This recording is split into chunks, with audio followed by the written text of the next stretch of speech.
Today, we are going to be talking about how to leverage Instagram as a marketing tool for your business. So, the return on investment with Instagram for your business is unparalleled to anything else. So, let's dive right into this topic. So, first up, why is having an Instagram account for your business important? Well, I think every single business needs an Instagram account now. It's a crucial platform for businesses and brands in order to reach your target audience. And there are just so many opportunities out there to reach more and more people via the means of Instagram, Facebook, and other social media platforms. Um, so let's talk about return on investment on Instagram, because you want to know that you're investing your time into something that is actually going to give you and your business good results. So a way to measure your return on investment when it comes to your Instagram marketing is to have a look at your statistics and your content's performance. So with our clients, we like to have a look at their engagement rate. And by engagement rate, we mean the number of people who are new followers, the number of people who are liking their posts, the number of people who are commenting, who are sending them direct messages, and who are sharing their content. So that's a really good way to see if your Instagram marketing is working and if it's helping to grow your business. Those are the kind of engagement metrics that we look at. Other engagement metrics that you can look at on Instagram is how many people are clicking in to visit your website off of the platform, and all of that. So, some of the most important metrics are how many people are visiting your website, for example, or clicking on your ad or responding to your ad on Instagram. So that's a really good way of seeing the direct impact of your Instagram marketing. You're getting more people over to your website, or you're getting more people to reach out and message you about your product or service, because that's the aim of the game on Instagram, is not only to grow your followers, but also to grow a community who are actively engaging with you and who are getting to know you through your content so that they are more inclined to make a purchasing decision and buy from you. So that's the aim of the game. And looking at those key metrics are a really good way to see if you're doing things right or if you need to do things differently. So if your engagement is low, there are a number of things that you can refine and add to your strategy in order to get that extra bit of engagement. That brings me on to the next topic. So, how do you create an effective Instagram strategy? So, I know a lot of small business owners are very busy, and oftentimes posting to Instagram can definitely fall down to the last on your list, or you just post when you feel like it, or when you have an extra minute in your day, you just post. So you're not posting with a plan. And that generally tends to not get great results. So with our clients, we like to really dig into their business and their business goals and identify their target audience and figure out what they want from Instagram in regards to their business. And from there, we can craft a customized Instagram content strategy. So, we love making clear, consistent, and compelling Instagram strategies that align with our clients' business objectives in order to maximize their return on investment. Because at the end of the day, we want to be able to show them the benefits and advantages of taking their Instagram marketing seriously and doing it consistently in the correct way. Um, so an Instagram strategy, it's not just a copy and paste thing. You really need to dig into your business. What's your unique selling proposition? How do you stand out from your competitors? Who are your target audience? You need to dig into your brand voice, your branding in general, and you need to nail all of these different items in order to have a really strong presence on social media that's not only strong, but it's converting your followers into customers or clients. So if you're wondering, if you're there thinking, oh, I don't think, A, I don't have a strategy, or B, I thought I had a strategy, but it doesn't seem to be working for me. I just want to share a few ways to maximize your reach and your engagement on Instagram. And these are things that you can walk away from today and implement them immediately, and you should see results from this. So I'd like you to have a look at your Instagram account in an objective way. So a bird's eye view. People will go onto your Instagram account once they find it, and they will make a decision on your business within the first 2 to 3 seconds. So while Instagram is not just about having a pretty feed, it does matter that your feed does not look chaotic and that it looks on brand and professional. So it's important to have your branding in order. Not only does this make you look like a more serious business, more professional, like your whatever you're offering is high quality, it's also easier for people to digest your content. So say if you go on to a business's Instagram profile and it's just a mishmash of different Canva graphics, all different fonts, all different colors, it's just too much for our brain to take in. So especially with our short attention spans on social media, people will just leave your profile without even getting to know your business. So that's a really simple one, is to stick to your brand colors, stick to the same fonts, and create visually appealing content, whether that is simple graphics that are easy to read, easy to digest, or professional photography, which is another service that we offer for clients. It doesn't strictly need to be professional photography, but as long as your photos are taken in natural light and they are clear and they're taken with a high quality camera, or a high quality camera on an iPhone, as long as they aren't dim or grainy or anything, not only is that that puts off customers to have bad photos online, but also Instagram is more likely to push photos that are of high quality, taken in good lighting, and all that jazz. So those are two components of the Instagram feed, both your photos and your graphics. The next one I would say would be, so when you think of your Instagram highlights, which are when you upload an Instagram story, which lasts for 24 hours, you can also save it to your Instagram highlights and they appear just under your bio. So with your Instagram bio, this needs to be a really quick snapshot of what you do and who you help and how you help them. And basically what your USP is, your unique selling point, with a link to your website or wherever you want them to go. Then under, you're going to have your Instagram highlights. So your Instagram highlights, I like to think of them as a mini website. So for your Instagram highlights, you can have a highlight that, for example, where you share reviews from clients or customers on your Instagram story.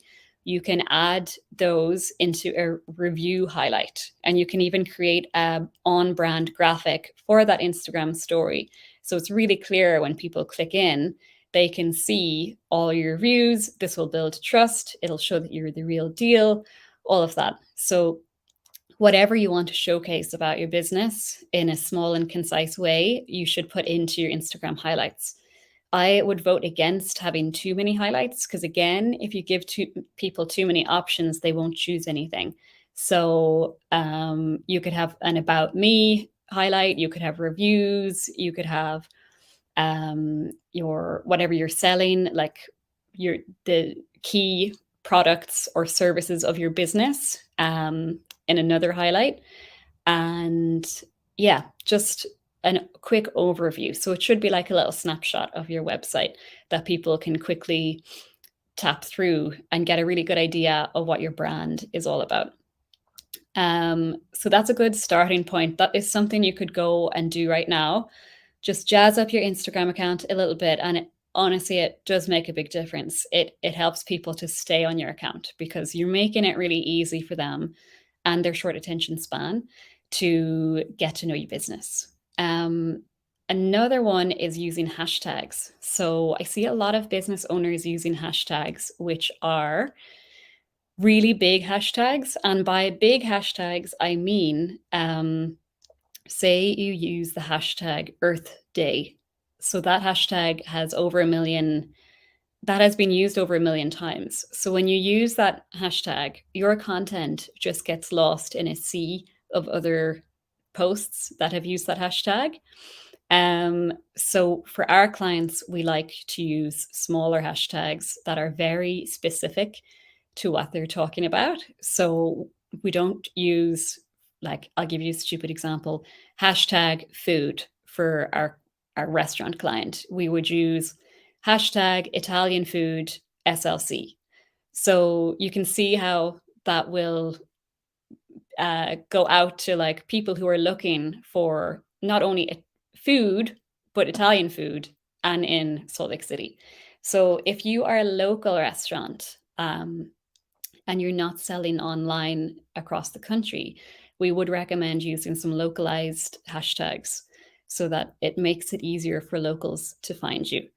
As well with hashtags, nowadays with hashtags, you're really telling Instagram, who do you want this content to be pushed out to?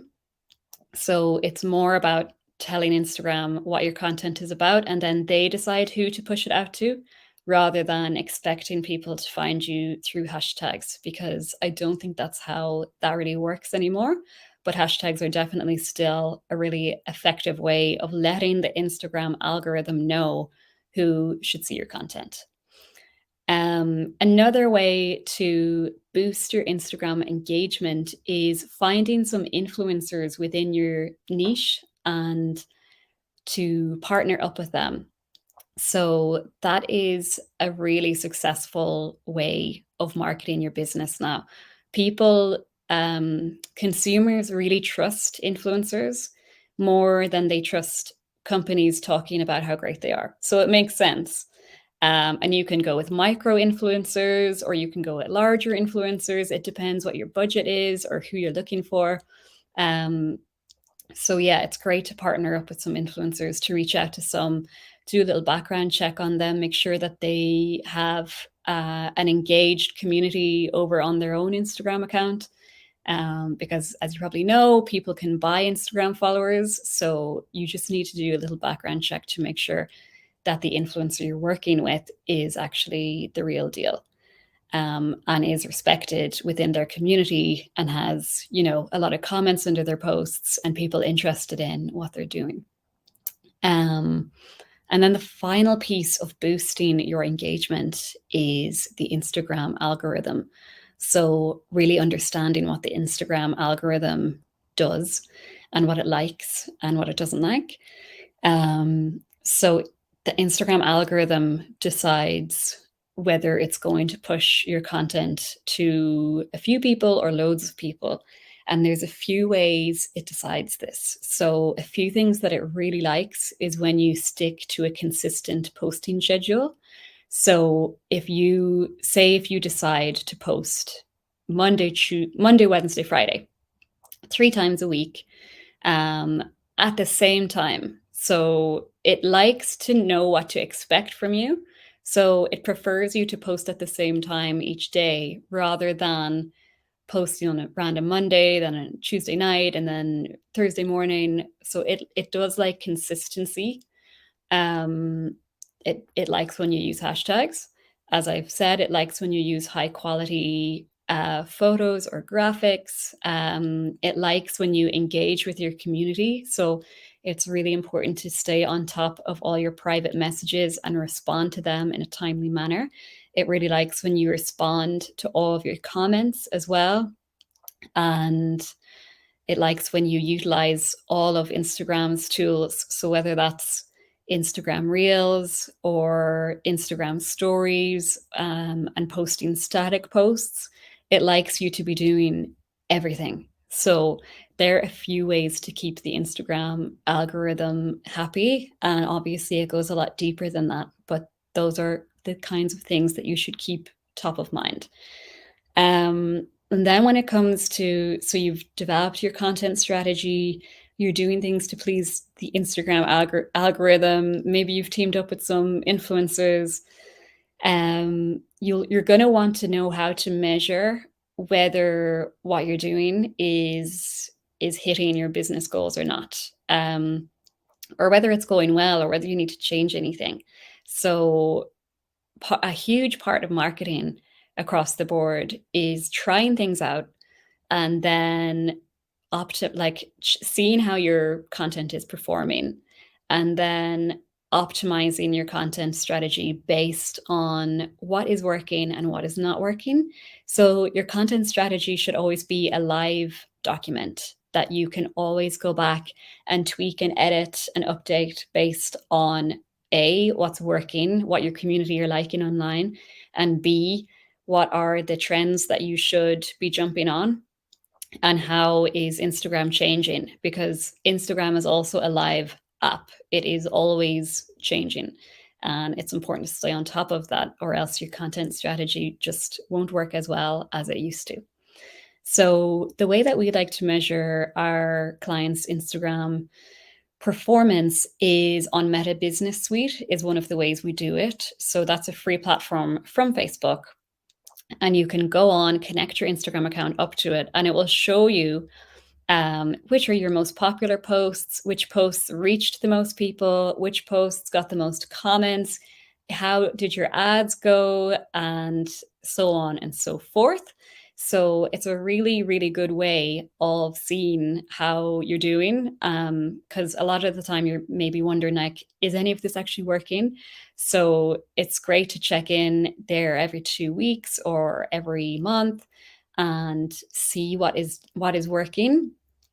And what you want to do is look at what is working, try to understand why that is working, and try to emulate that more in future content.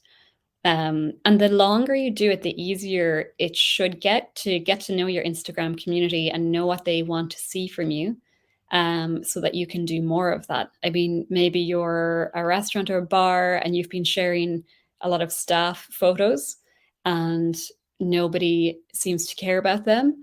So, but they love your posts about your cocktails. So you may want to post more about your cocktails and less about your staff.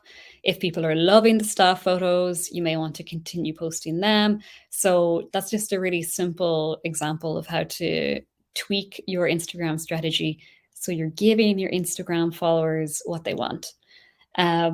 And then, like, finally, what should you put in your content strategy? So I talked a bit about linking it to your business goals.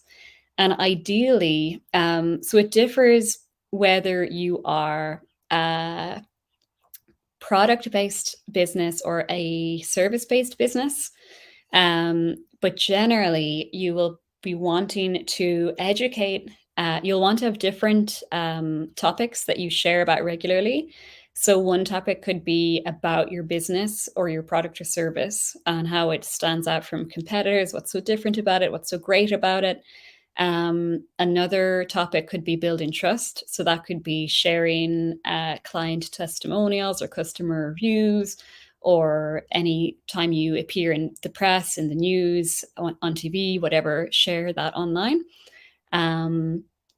And then another one could be educating your target audience about why they need your product or service. So that's a really effective one. People are looking for solutions, and sometimes they don't understand that you are the solution to their problem. So if you make it really obvious, like, if you are struggling with XYZ, then this is how we can help you. It just really lays it out in clear terms that you are the solution to their problems. So those are a couple of topics that are good to have in your content strategy. And if you are a personal brand as well, you can also have a topic where you talk about yourself, and people can get to know you past you as just a business owner. They can get to know about you and your family life and your hobbies and everything. So that adds a personal element to your content, and it does help build trust and connection. So those are all of the ways to take advantage of Instagram when you are marketing your business. If you have any questions at all, drop them in the comments or send us a private message.